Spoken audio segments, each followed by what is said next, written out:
السلام علیکم ورحمۃ اللہ وبرکاتہ۔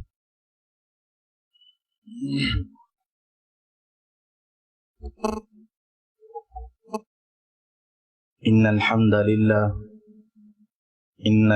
للہ نحمده ونستعینه ونستغفره ونعوذ باللہ من شرور انفسنا ومن سیئات اعمالنا من يهده الله فلا مضل له ومن يضلل فلا هادي له وأشهد أن لا إله إلا الله وحده لا شريك له وأشهد أن محمدا عبده ورسوله صلى الله عليه وسلم۔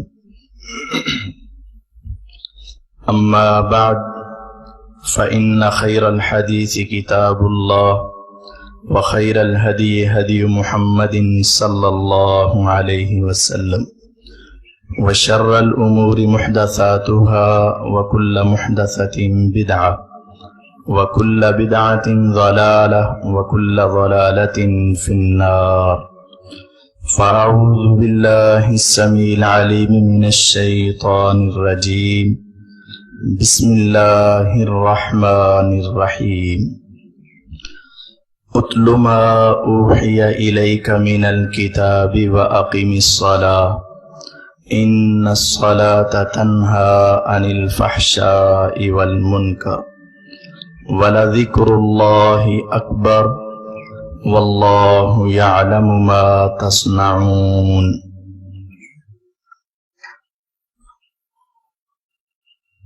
ہر قسم کی حمد و ثنا، تعریفات، تقدیسات، تمجیدات و تحلیلات اللہ خالق کائنات مالک ارض و سما کے لیے ہے۔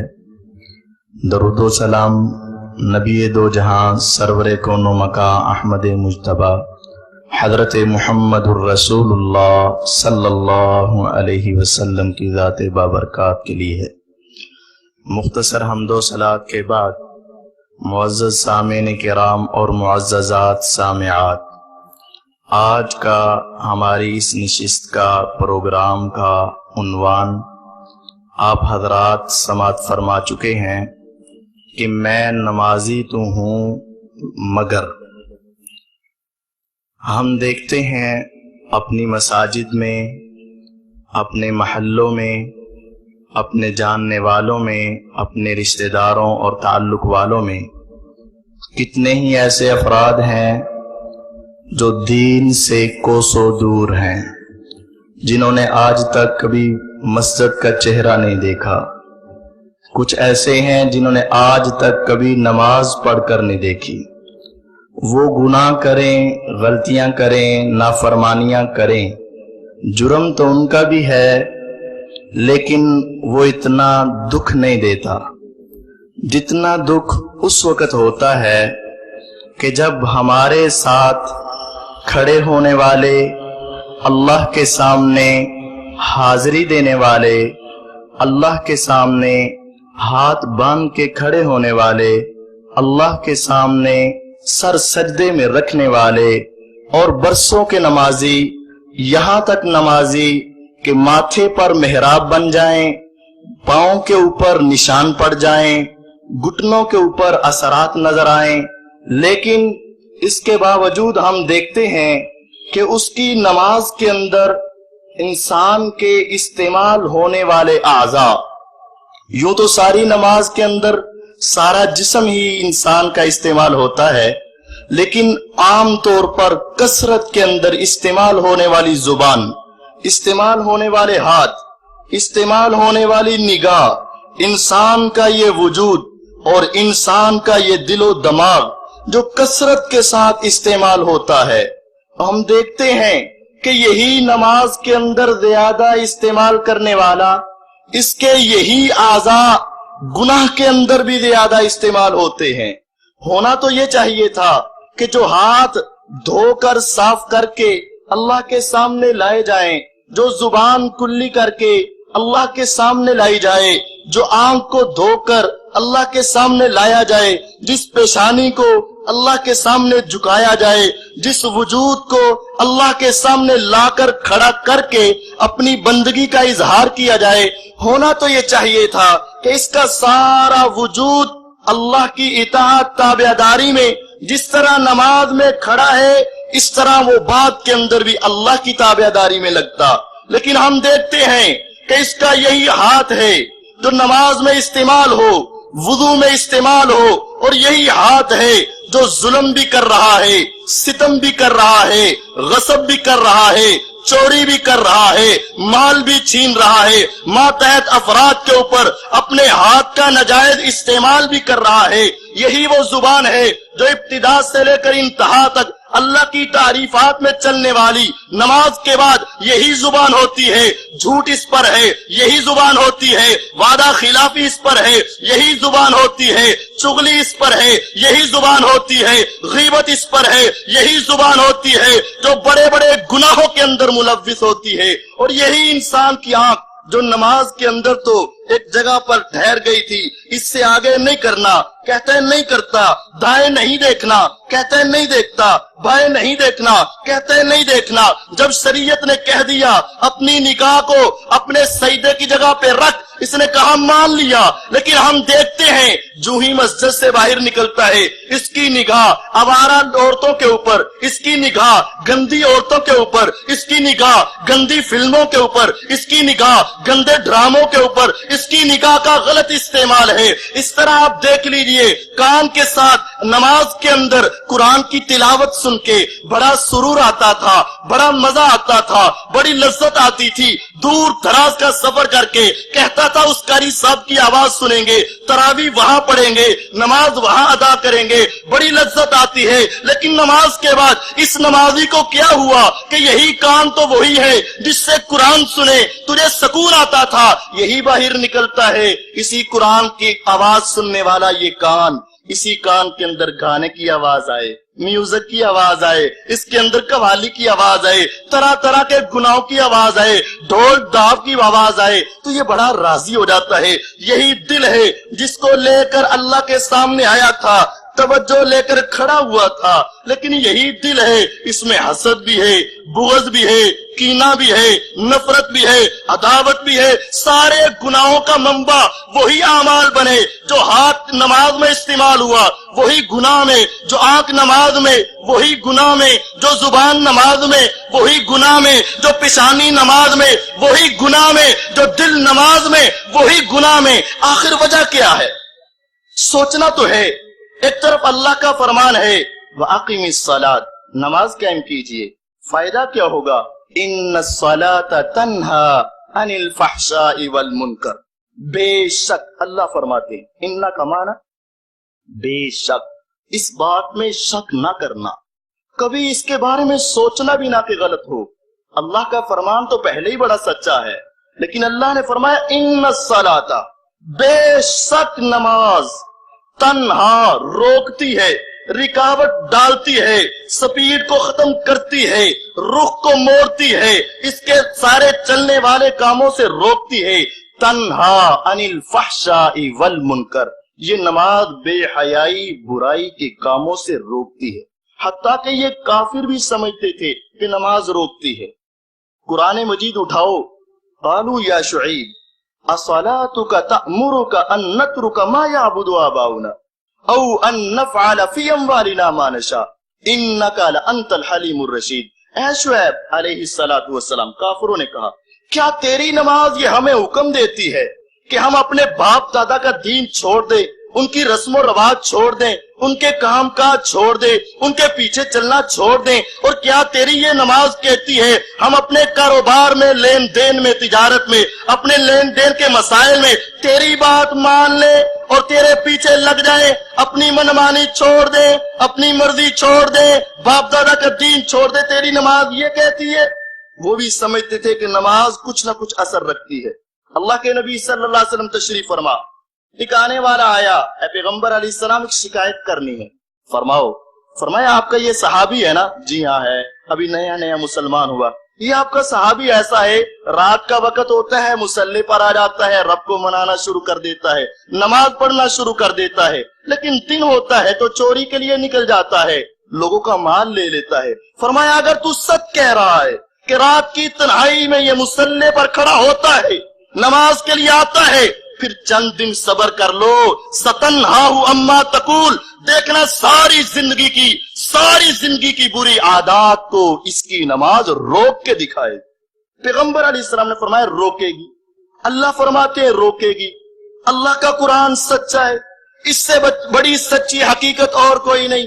لیکن میں بھی کچھ دیکھتا ہوں، میری آنکھ بھی دیکھتی ہے، میں بھی سچ کہتا ہوں۔ ہاں میں نے ہی وہ دیکھا تھا نمازی جو پہلی صف میں کھڑا تھا، وہی اپنے ماتحت افراد پر ظلم کر رہا تھا۔ ہاں میں نے ہی وہ دیکھا تھا نمازی مسجد کے دروازے سے نکل رہا تھا اور زبان کے اوپر جھوٹ تھا۔ ہاں میں نے ہی وہ دیکھا تھا نمازی کہ مسجد کے اندر سے نکل رہا تھا، وعدے کی خلاف ورزی کر رہا تھا۔ ہاں میری نگاہوں نے دیکھا تھا وہ نمازی جو مصلی پر بیٹھا نماز کے بعد چغلی اور غیبت کر رہا تھا۔ ہاں میں نے ہی وہ دیکھا تھا نمازی کہ جو نماز بھی پڑھ رہا تھا، سود بھی کھا رہا تھا، نماز بھی پڑھ رہا تھا، غلط کام کی کر رہا تھا، نماز بھی پڑھ رہا تھا، بدکاری بھی کر رہا تھا۔ ایک طرف میری نگاہ ہے، ایک طرف اللہ کا قرآن ہے۔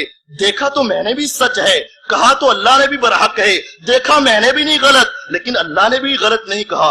انسان ماتھے پر ہاتھ رکھتا ہے، خدایا یہ ماجرا کیا ہے؟ تیرا کلام سب سے سچا، نماز پڑھ روکے گی لیکن میری آنکھ دیکھ رہی ہے۔ پاک نمازوں کا عادی تو یہ ہے لیکن نماز روکتی نہیں، آخر وجہ کیا ہے؟ اللہ کہتے ہیں روکتی ہے، میری آنکھ دیکھتی ہے نہیں روکتی۔ اللہ کہتے ہیں روکتی ہے لیکن ہمارا معاشرہ کہتے ہیں نہیں روکتی، آخر وجہ کیا ہے؟ اس کی کئی وجوہات ہیں، اختصار سے چند باتیں آپ سے کرنا چاہتا ہوں۔ پہلی بات یہ ہے کہ ہم نے نماز کو نماز بطور عبادت نہیں پڑھا، بطور عادت پڑھا ہے۔ ابو جان نے لگا دیا تھا، قاری صاحب نے ڈرا دیا تھا، مولوی صاحب نے بہت زور دیا تھا، تو میں نے سوچا چلے پڑھ ہی لیتے ہیں۔ اور وہ کیا ہے؟ وہ ہینڈ سروس ہے یا لپ سروس ہے، بس زبان کا چلنا ہے، دل کا دھڑکنا ہے، ہاتھ کا اوپر نیچے ہونا ہے اور سر سجدے میں رکھ کے اٹھ جانا ہے، اور جب نماز ختم ہو تو دیکھنا ہے ٹائم کی طرف وقت کتنا لگا ہے۔ اگر 8 منٹ لگے تو قاری صاحب جلدی بڑھا دی، اگر 12 منٹ لگے تو قاری صاحب آپ کیا سوچتے رہے؟ کیونکہ یہ ساری نماز میں یہی بس وقت، عبادت نہیں عادت کی طرف ہے۔ پہلی بات یوں سمجھیے، اگر یہ عبادت سمجھی جاتی تو پھر انسان یہ سوچتا کہ میں کس کے سامنے کھڑا ہوں، میں اللہ کے سامنے کھڑا ہوں، میں کس سے بات کر رہا ہوں، میرا اس کے ساتھ کوئی تعلق بھی ہے کہ نہیں ہے، میری اس کے ساتھ کوئی کال مل بھی سکتی ہے یا نہیں مل سکتی، میری اس کے ساتھ کوئی محبت بھی ہے یا نہیں۔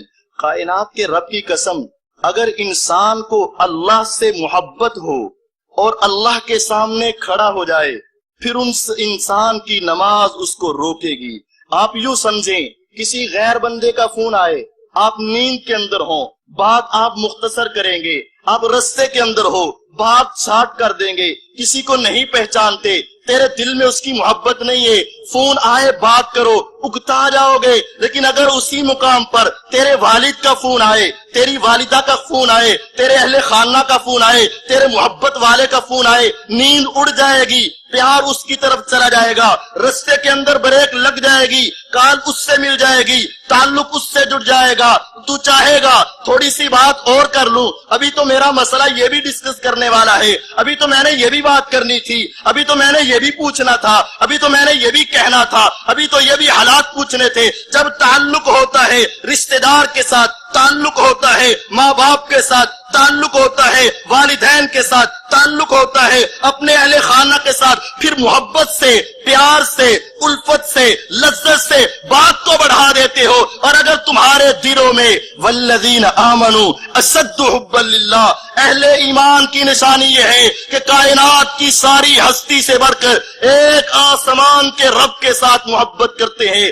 اگر وہ محبت ہوتی تو پھر ٹائم کی طرف نہ جاتے، محبت ہوتی تو گفتگو کرتے اور کرتے اور کرتے اور زیادہ کرتے، تمہیں لذت آتی۔ امی کی آواز کان میں پڑے دل کو سکون ہوتا ہے، ابو کی آواز کان میں پڑے دل کو سکون ہوتا ہے، اس سے بات کر لو دل کو اطمینان ہوتا ہے۔ پہلی بات، نماز کو محبت سے پڑھو، جان چھڑانے کے لیے نہیں، اپنی عادت کو پورا کرنے کے لیے نہیں، اپنے صرف ایک گل سے فرض کو اتارنے کے لیے نہیں، ایک بوجھ اتارنے کے لیے نہیں، ایک ڈیوٹی بس نبھانے کے لیے نہیں، اللہ سے محبت کی خاطر سب کچھ قربان کر کے آؤ اور محبت کا پیغام لے کر شروع کرو، یہ نماز آپ پر اثر کرے گی۔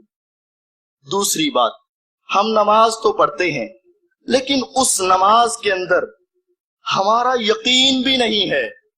یہ بات یاد رکھیے، پیغمبر علیہ الصلوۃ والسلام بیمار ہوتے نماز پڑھتے، غم آتا نماز پڑھتے، پریشانی آتی نماز پڑھتے، ان کا یقین یہ تھا کہ میری نماز مجھے آرام اور سکون دیتی ہے۔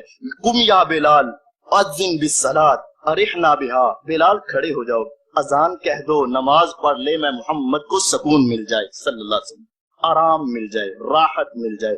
اس نماز کو یقین کے ساتھ پڑھو کہ ہاں واقعتاً یہ نماز مجھے فائدہ دے گی، واقعتاً میرا اللہ سے تعلق جڑ رہا ہے، واقعتاً میری اللہ سے گفتگو ہونے لگی ہے، واقعتاً میں اللہ سے مناجات کرنے لگا ہوں۔ فرمایا ان المصلی یناجی ربا، یہ نماز پڑھنے والا اپنے رب سے آہستہ آہستہ راز و نیاز کی باتیں کرتا ہے۔ ذرا غور کیجئے، راز کی بات کس سے کی جاتی ہے؟ جس پر بڑا یقین ہو، بڑا اعتماد ہو، بڑی محبت ہو، بڑا پیار ہو۔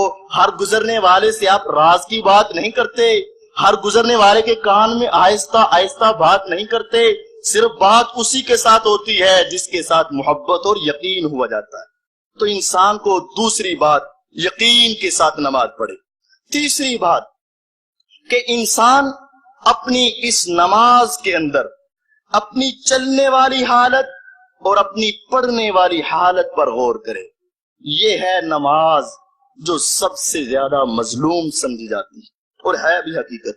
اب آپ دیکھ لیجئے، دنیا میں دیکھیں، اگر کوئی انسان ایسا ہے، اس کی سبزی کی دکان ہو، چھوٹی سی سبزی کی دکان ہو، کوئی گاہک آئے، یہ سبزی ہے، آپ نے نام پہلی مرتبہ سنا، نہیں ہے، دوسرے دن پھر کوئی آ جائے، یہ سبزی ہے، یار نام تو پہلی مرتبہ سنا، نہیں ہے، تیسرے دن آ جائے، چوتھے دن یہ آدمی منڈی میں جائے گا، سبزی منڈی میں گھومے گا، لوگوں سے پوچھے گا یہ چیز ہے، یہ کہتے کسے ہیں، نام کس چیز کا ہے۔ اگر کوئی میڈیکل سٹور پر ہے، ایک دوائی لینے والا، میڈیسن لینے والا آئے اور وہ کہے یہ میڈیسن ہے، نہیں ہے، کل کوئی اور آ جائے، یہ ہے، نہیں ہے، چیز وہی ہو، پرسوں کوئی اور آ جائے، یہ ہے، نہیں ہے، اب یہ میڈیکل ریپ سے پوچھے گا، لوگوں سے رابطہ کرے گا، مجھے پیسہ چاہیے، مجھے مال چاہیے، میرے گاہک آ رہے ہیں، میری ضرورت ہے، یہ چیز مجھے مہیا کی جائے، ہر ایک سے پوچھے گا تیرے پاس ہے، تیرے پاس ہے، تیرے پاس ہے، کیونکہ اس کو پیسے کا لالچ ہے، اس کو ضرورت ہے، ایک نام سنے اس کے بارے میں انکوائری کرتا ہے، پوچھتا ہے، تلاش کرتا ہے۔ لیکن کتنی افسوس کی بات ہے کہ 60 برس کا نمازی، 50 برس کا نمازی، 40 برس کا نمازی کھڑا کر کے پوچھ لیا جائے نماز پڑھنے آئے ہو؟ جی ہاں نماز پڑھنے آیا ہوں۔ نماز کی ابتدا کہاں سے ہے؟ اللہ اکبر سے۔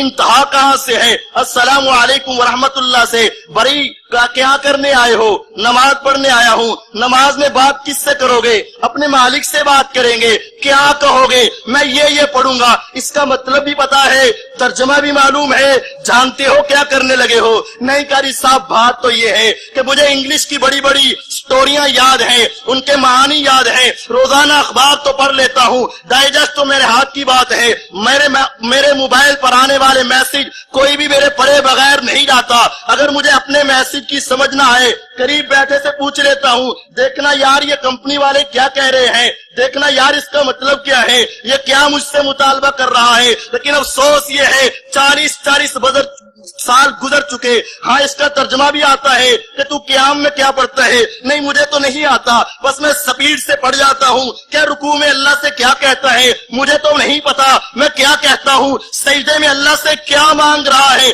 اپنی پیشانی کو جھکا کے, ہاتھوں کو جھکا کے دنیا والوں کے سامنے تو نہیں جھکتا تھا, تو یہاں کیا کہہ رہا ہے یہ تو مجھے پتا نہیں ہے. تو بات کس سے کر رہا ہے؟ اللہ سے. تیری ساری بات کی تجھے سمجھنا ہے, تجھے سمجھنا ہے وہ تیری بات تیرے اوپر اثر کیسے کرے گی. کیا ہم نے اپنے یہ اوپر نیچے ہونے والی حرکت کے اوپر بھی کبھی غور کیا ہے کہ اللہ تعالیٰ کی عبادت ایسے ہی کیوں ہے؟ قرآن کی تلاوت جیسے چاہو کر لو, لیکن نماز کے لیے خاص انداز ہے. سارے قبلہ رخ ہو جاؤ, سارے صف باندھ لو. صف ہمیں کیا سکھاتی ہے, کبھی سوچا ہے؟ صف مساوات سکھاتی ہے, برابری. امیر غریب اعلیٰ ادنا بڑا چھوٹا ہر ایک صف میں. نہیں چودھری آگے چھوٹے چھوٹے پیچھے, سردار آگے اور چھوٹے چھوٹے پیچھے, پیسے والے آگے اور چھوٹے چھوٹے پیچھے. ایسا نہیں ہے. نماز ہمیں یہ درس دیتی ہے, ہاں مساوات کر, برابری کر. تم مالک ہو یا مملوک ہو, آقا ہو یا غلام ہو, تو بڑا ہو یا چھوٹا ہو, ایک صف میں کھڑے ہو جاؤ, سارے ایک صف میں. اور یہ نماز سکھاتی ہے. اسی طرح تو نے ایک روز ایک دن اپنے رب کے سامنے بھی صف میں کھڑا ہونا ہے. یہاں بھی کھڑا ہو, وہاں بھی کھڑا ہو. یہاں صحیح ہو جا, وہاں صحیح ہو جائے گا. یہاں ٹھیک ہو جا, وہاں کامیاب ہو جائے گا. آج بھی تو اپنے اندر سے تکبر نکال کے, نخوت نکال کے, برائی نکال کے, بڑائی نکال کے, ساری باتیں نکال کے کہہ دے میں اللہ کے سامنے اپنے کو بھی اسی کے برابر سمجھتا ہوں, اپنے غلام کو بھی اسی کے برابر سمجھتا ہوں. بڑا بھی اسی کے برابر ہے, چھوٹا بھی اسی کے برابر ہے. ایک صف ہمیں یہ سکھاتی ہے کہ مساوات, برابری, ہر ایک کے ساتھ محبت, ہر ایک کے ساتھ پیار. اپنے پاؤں سے پاؤں جوڑ, وہ کوئی بھی قوم کا ہو, کسی نسل کا ہو, کیسا بھی کوئی انسان ہو, اپنی صف کو ملاتے جاؤ. تیرا اللہ تیرے دلوں کو ملاتا جائے. صف ملائیں گے, دل ملیں گے. جب دل ملیں گے محبت آئے گی, محبت آئے گی, حسد ختم, بغض ختم, کینہ ختم, نفرت ختم, ظلم ختم, ستم ختم, چغلی غیبت, ساری برائیاں. اگر سوچ کر صف ملاؤ گے, ایسے ہی نہیں چہرہ ادھر ہے, منہ ادھر ہے, کھڑے ہو جاتے ہیں, مل گیا مل گیا, نہ ملا نہ ملا, اس نے زور سے ملا لیا, میں نے زور سے نہیں. محبت کے ساتھ سمجھ کے ملا, تیرا اللہ تیرے دلوں کو ضرور ملا دے گا. اس کے آگے ہم اپنے ہاتھوں کو اٹھا لیتے ہیں.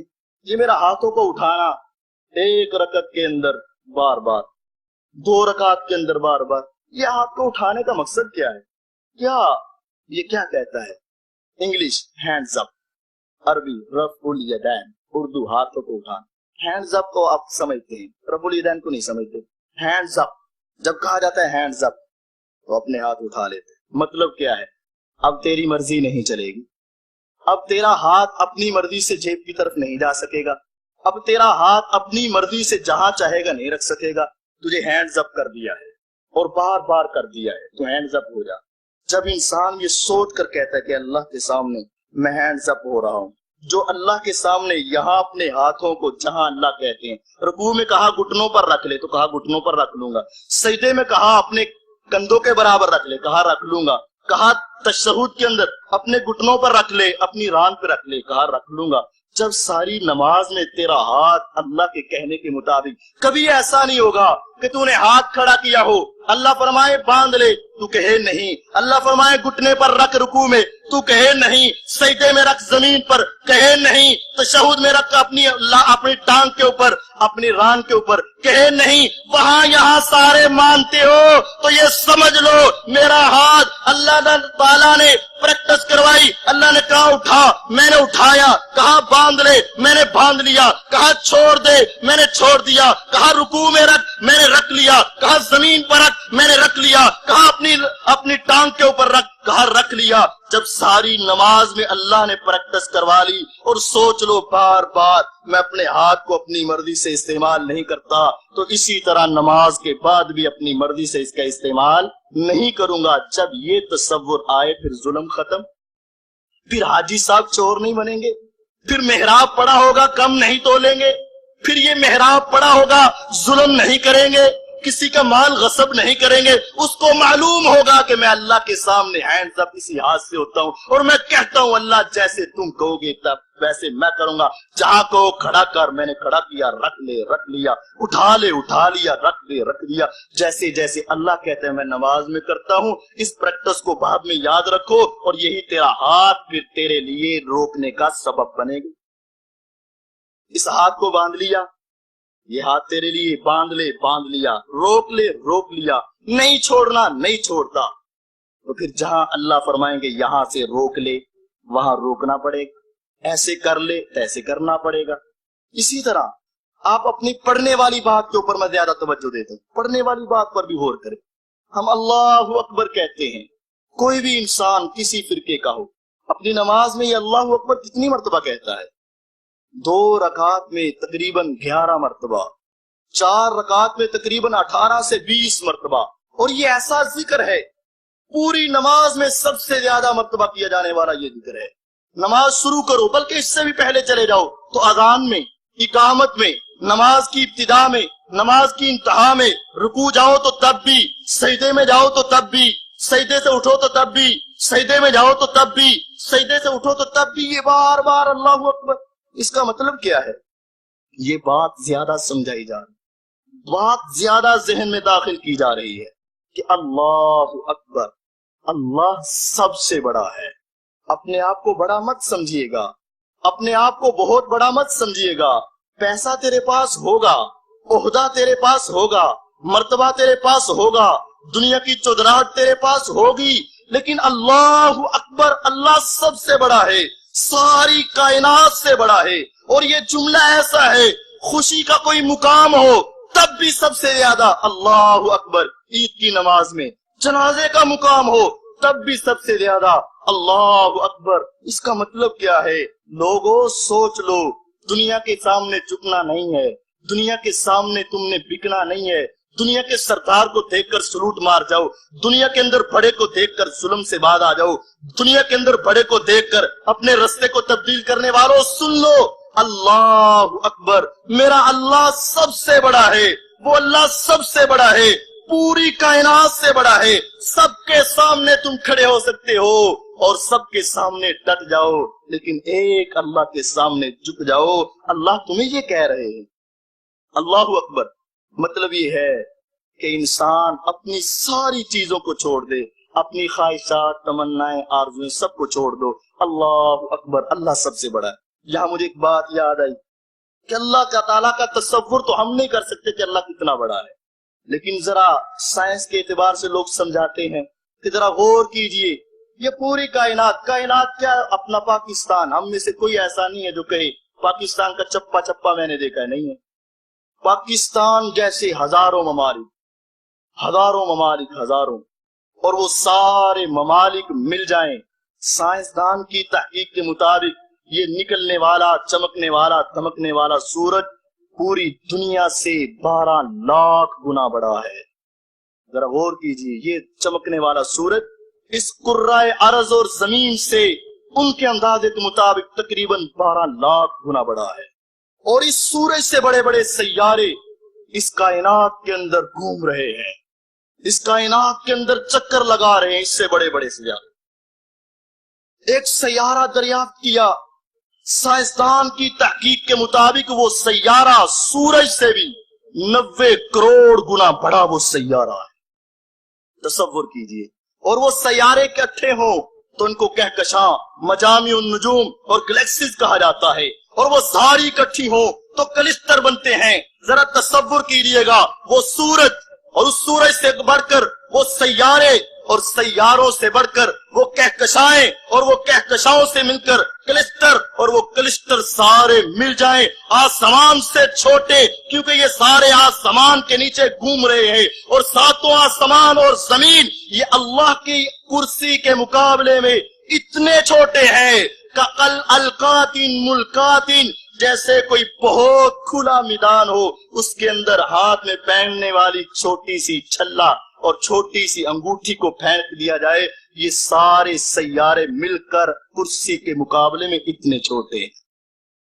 اور وہ کرسی اللہ کے عرش کے مقابلے میں اتنی چھوٹی ہے جتنی زمین و آسمان کرسی کے مقابلے میں. ذرا تصور کیجئے, عرش سے چھوٹی کرسی, کرسی سے چھوٹے یہ جہان, 90 کروڑ بڑا گنا وہ سیارہ اور وہ کہکشائیں, اس سے چھوٹا یہ سورج, اس سے چھوٹے یہ بر اعظم, اور ان بر اعظموں میں سے ایک بر اعظم ایشیا, اس کے کئی ممالک اور ایک ملک پاکستان, اس کے 4 صوبے اور ایک صوبہ پنجاب, اس کے سینکڑوں شہر اور ایک شہر قصور, اس کے ہزاروں بلکہ لاکھوں افراد, اور ان میں سے ایک چھوٹا سا فرد جب یہ کہتا ہے اللہ اکبر, اے اللہ میں تیرے سامنے بہت چھوٹا ہوں, تو بہت بڑا ہے. جب یہ تصور کرے گا اللہ تو بہت بڑا ہے, میں چھوٹا ہوں, پھر تکبر, میں جانتا نہیں مجھے, پہچانتا نہیں مجھے, جگہ ہے میری یہ, دیکھتا ہے تو کیسے, ایسے اور ویسے, پھر یہ نہیں آئے گا. بار بار کہا یاد رکھ اللہ سب سے بڑا ہے, تو کھڑا ہے اپنے آپ کو بڑا نہ سمجھ, اللہ سب سے بڑا ہے. رکوع میں گیا, بڑا نہ سمجھ, اللہ سب سے بڑا ہے. جب تو نے اپنی ہستی کو گرا کے سر سجدے میں رکھ دیا تب بھی کہہ دے اللہ سب سے بڑا ہے. جب یہ تصور آ جائے گا پھر اپنے ماتحت افراد پر ظلم نہیں ہوگا. عثمان غنی رضی اللہ تعالی عنہ ایک مرتبہ اپنے غلام کو کسی وجہ سے ناراض ہوئے اور تھپڑ دے مارا, کیونکہ وہ مالک تھے. پھر سوچ آئی کہ میں نے بڑا ہونے کی وجہ سے تھپڑ مارا, میرے سے بھی بڑا ہے. اس کا ہاتھ پکڑا اور کہا میرے اوپر تھپڑ مار لے, آج مجھ سے بدلہ لے لے, کل قیامت کے دن میں عثمان بدلہ نہیں لوں. یہ تصور کہ مجھ سے بڑا بھی ہے, مجھے پوچھنے والا بھی ہے, میں نے کسی کو جواب بھی دینا ہے. اس سے آگے چلیے, نماز کے اندر سورۃ فاتحہ پڑھتے ہو, ہر کوئی پڑھتا ہے الحمدللہ رب العالمین.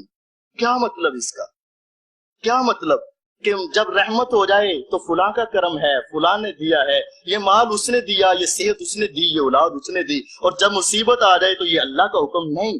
الحمدللہ رب العالمین, میرے اوپر جو بھی نعمت ہے اللہ نے جو دیا, گھر دیا, مکان دیا, گاڑی دی, بنگلے دیے, رشتہ دار دیے, اولاد دی, سب کچھ الحمدللہ رب العالمین, ساری تعریفیں اللہ رب العالمین. انسان یہ تصور کرے کہ یہ مال میرا مال اپنا نہیں ہے, یہ جائیداد میرے باپ باپ کی نہیں ہے, یہ ساری تعریفیں میرے اللہ رب العالمین کی جس نے مجھے یہ عطا کیا.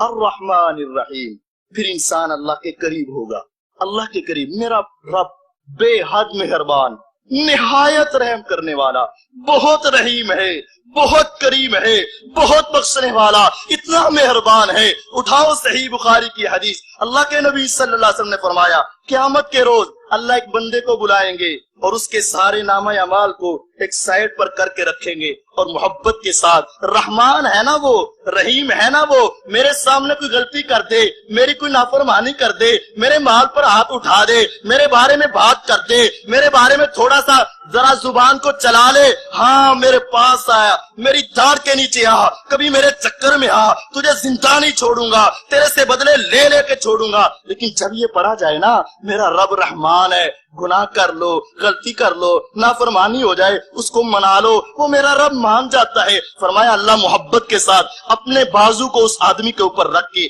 اپنے قریب کر کے رجسٹر کو کھول کر بتائیں گے تو نے یہ گناہ کیا ہے, ہاں اللہ کیا ہے, یہ بھی کیا ہے, ہاں اللہ کیا ہے, یہ بھی کیا ہے, ہاں اللہ کیا ہے. جھوٹ کیسے بولے, انکار کیسے کرے. اللہ تعالیٰ فرمائیں گے کیا میرے لکھنے والے فرشتوں نے کوئی ظلم تو نہیں کیا؟ نہیں اللہ ظلم تو نہیں کیا. کیا کوئی ایسا تو نہیں جو تو نے کیا نہ ہو اور میں نے لکھوا دیا ہو؟ نہیں اللہ ایسا بھی نہیں کیا ہے, جہاں کیا ہے. اب تیرے ساتھ کیا ہوگا؟ بندہ کہے گا اللہ تو رحمان الرحیم ہے, جو کرے سب کچھ ٹھیک ہے, اللہ تو جو کرے گا صحیح کرے گا, تو رحمان ہے رحیم ہے. جب اللہ کی یہ صفت آتی ہے اللہ فرماتے بندے تو کیا یہ سمجھتا ہے کہ میں رب تجھے یہاں ذلیل اور رسوا کروں گا؟ تیرے محلے کے اندر تیرا یہ گناہ ہوا, میں نے تجھے وہاں تو ذلیل نہ کیا. تیری کمپنی کے اندر یہ کام ہوا, میں نے تجھے وہاں تو رسوا نہ کیا. تیرے سے یہ گناہ ہوا, دنیا کے اندر میں نے تیرا یہ راز فاش تو نہ کیا. کیا تو سمجھتا ہے ساری دنیا کے سامنے میں تجھے ذلیل کر دوں گا؟ نہیں, جا جس طرح دنیا میں پردے ڈال دیے آج بھی پردے ڈال دیے, جا میری جنت میں چلا جا. رحمان ہے رحیم ہے. جب یہ تصور ہو جائے پھر یہ نہیں کرے گا اس کا بیٹا فوت ہوا تو بڑا ظلم ہو گیا, اس کا ایکسیڈنٹ ہوا تو اللہ نے اچھا نہیں کیا, اس کے ساتھ ایسا ہوا تو یہ اللہ نے برا کر دیا. نہیں, وہ کہے گا میرا رب جو کرتا ہے سو صحیح کرتا ہے, کیونکہ وہ رحمان ہے رحیم ہے. مالک یوم الدین, قیامت کے دن کا مالک. جب یہ تصور آئے گا قیامت کے دن کا مالک, قیامت کا تصور. ہم تو پڑھتے ہیں نا الحمدللہ رب العالمین الرحمن الرحیم مالک یوم الدین, کا پتہ ہی نہیں ہے کہ کیا کہہ رہے, ایسے تیزی سے پڑھتے ہیں. آپ دیکھ لیجئے, میرے سمیت شاید ایسا ہی ہے کہ ہم تو ایک سانس میں ساری پڑھ جاتے.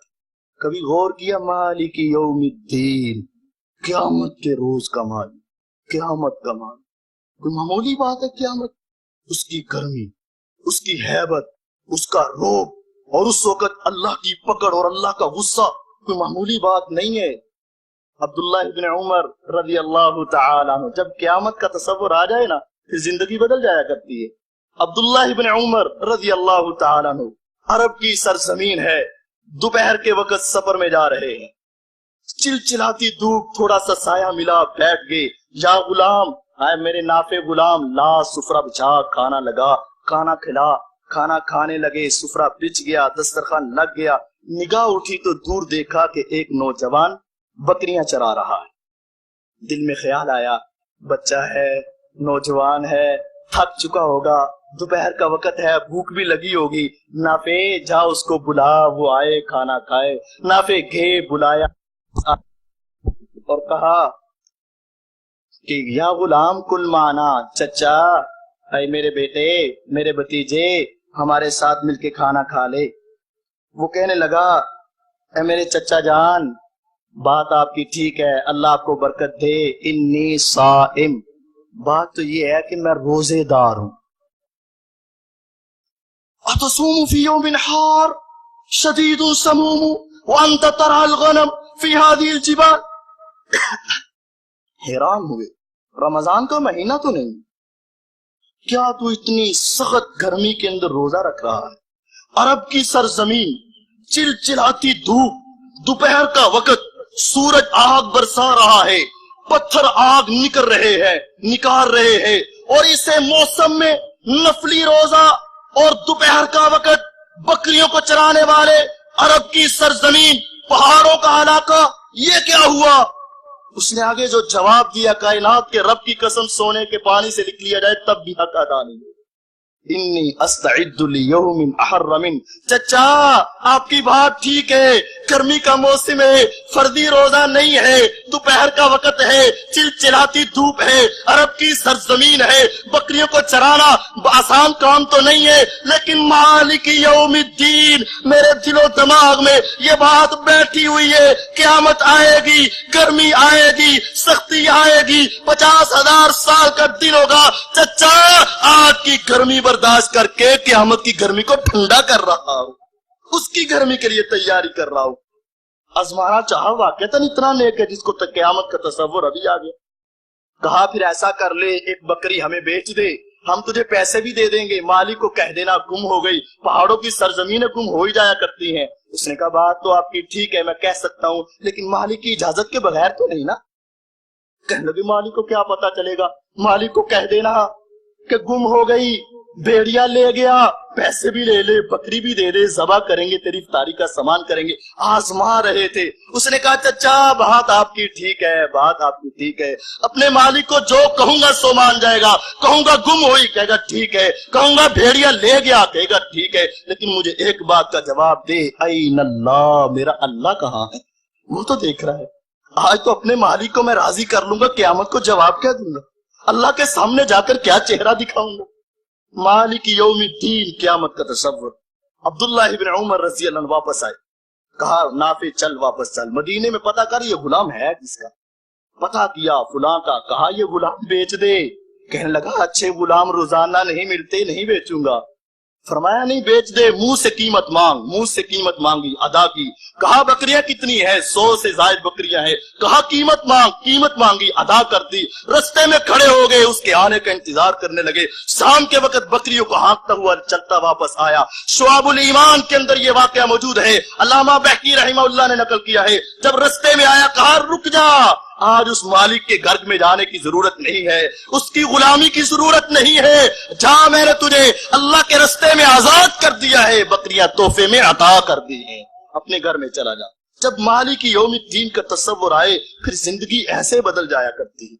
ایاک نعبد و ایاک نستعین، اے اللہ عبادت کروں گا تیری، مدد مانگوں گا تیری، مصیبت آئے، پریشانی آئے، آزمائش آئے، دکھوں کی کوئی گھڑی آ جائے، پریشانی کو کوئی لمحہ آ جائے، بیماری نے آ گھیرا ہو، مصائب نے آ گھیرا ہو، کاروبار کو ٹھپ کر دیا جائے، کسی نجومی کے پاس نہیں جاؤں گا، عامر قادری بھاوے کے پاس نہیں جاؤں گا، اپنے ایمان کا بیڑا غرق نہیں کروں گا، اے اللہ عبادت بھی تیری کرتا ہوں، دعا بھی تجھ سے کروں گا، عبادت تیری کرتا ہوں، جب جھکتا تیرے سامنے، سجدہ تیرے سامنے، رکوع تیرے سامنے، کھڑا تیرے سامنے، آیا تیرے سامنے، اب کسی اور کے دربار میں نہیں جاؤں گا، کسی کے سامنے نہیں کھڑا ہوں گا، کوئی تعویذ گنڈے نہیں کرواؤں گا، اے اللہ عبادت تیری ہے تو بندگی تیری ہے تو مدد بھی تیری مانگوں گا۔ ایاک نعبد و ایاک نستعین اہدنا الصراط المستقیم، اے میرے مالک مجھے سیدھا رستہ دکھا، سیدھے رستے پر تو چل رہا ہے، نماز پڑھنا کوئی برا رستہ تو نہیں، اے میرے مالک حالات ایسے نہ آ جائے کہ میں بیماری سے مجبور ہو کر تیرے رستے سے نکل جاؤں، اتنا پیسہ نہ آ جائے کہ میں تجھ کو بھلا بیٹھوں، ایسی پریشانی نہ آ جائے کہ میں تجھ سے چہرہ موڑ لوں۔ اہدنا الصراط المستقیم، اے اللہ مجھے اس صراط مستقیم پر ہمیشہ ہمیشہ لگائے رکھنا، صراط الذین انعمت علیہم غیر المغضوب علیہم ولا الضالین۔ یہ کہو، ترجمہ ذرا غور سے سنیے گا، اے اللہ رستہ دکھا ان کا جن پر تیرا انعام ہوا، غضب نہیں ہوا، تیری نافرمانی نہیں کی، صحابہ کا رستہ دکھا، تابعین کا رستہ دکھا، ائمہ کا رستہ دکھا، پیغمبروں کا رستہ دکھا، یہودی کا نہ دکھانا، عیسائی کا نہ دکھانا۔ ذرا تصور کرے ہر رکعت میں، ہر نماز میں، صبح بھی، دوپہر بھی، شام بھی، عصر بھی، مغرب بھی، عشاء بھی یہ کہہ رہا ہے اللہ یہودی کا رستہ نہیں چاہیے، عیسائی کا رستہ نہیں چاہیے۔ جب انسان غور کر کے کرے گا پھر اس کی رسمیں، اس کے رواج، یہودیوں کا طریقہ، اس کی برتھ ڈے، اس کی فلاں ڈے نہیں کرے گا، سالگرہ کے کیک نہیں کاٹے گا، کسی کے مرنے جینے پر رسم و رواج نہیں کرے گا، حجامت بال یہودی جیسا نہیں بنائے گا، کاروبار عیسائی جیسا نہیں کرے گا، کیونکہ وہ وعدہ کر رہا ہے اے اللہ مجھے دکھا، مجھے دکھا، مجھے دکھا رستہ ان کا جن صحابہ پر تیرا انعام ہوا، رستہ ان کا جن نبیوں پر تیرا انعام ہوا، اے اللہ ان کا نہ دکھانا، جو یہودی ہیں عیسائی ہیں ان کا رستہ نہ دکھانا۔ جب یہ کہے گا اس کے بعد کہہ دے گا آمین، اے اللہ میں جو کہہ رہا ہوں سچ مانگ رہا ہوں، قبول کر لے، قبول کر لے۔ ذرا غور کیجیے ایک ایک لفظ پر جب انسان سوچ کر پڑے گا پھر اس کی زندگی بدلے گی کہ نہیں بدلے گی۔ صحابہ کرام نے کیا کیا تھا؟ کون سا وہ صحابی تھا جو پہلے بڑے پاک بات چند صحابہ کے سوا، کوئی چور، کوئی ڈاکو، کوئی زانی، کوئی فلاں اسلام سے پہلے، لیکن اسلام آیا زندگی بدل گئی۔ وہ جو چور اور لٹیرے تھے مال کے رکھوالے بنے، عزت کے اوپر ڈاکے ڈالنے والے عزت کے رکھوالے بن گئے، وہی جو سب کو تنگ کرنے والے سب سے محبت کرنے والے بن گئے، سارے گناہ چھوڑ دیے۔ کیا کیا تم نے؟ نماز دھیان سے پڑھی، نماز توجہ سے پڑھی، نماز کو نماز سمجھ کے پڑھا تھا، عبادت کو عبادت سمجھ کے کیا تھا، ادھر سے آئے ادھر سے چلے گئے ایسا نہیں تھا۔ وہ واقعہ آپ کو یاد ہونا چاہیے، جامع ترمذی کی روایت مسند احمد کے اندر موجود، عباد ابن بشر رضی اللہ تعالیٰ عنہ، عمار ابن یاسر رضی اللہ عنہ، ایک مہاجر ہے، ایک انصاری ہے، ایک مکے سے آیا، ایک مدینے کا رہائشی ہے۔ اللہ کے نبی صلی اللہ علیہ وسلم جہاد کے لیے گئے، قتال کیا، لڑائی کی، مسلمانوں کو فتح ہوئی، مسلمان واپس آئے، کفار کا بڑا نقصان ہوا، چلتے آ رہے ہیں، رات کافی حصہ بیت چکا ہے، صحابہ سارا دن جہاد کر کے لڑائی کر کے تھک چکے تھے، زخم بھی تھے، تھکاوٹ بھی تھی۔ آقا آرام کر لیں؟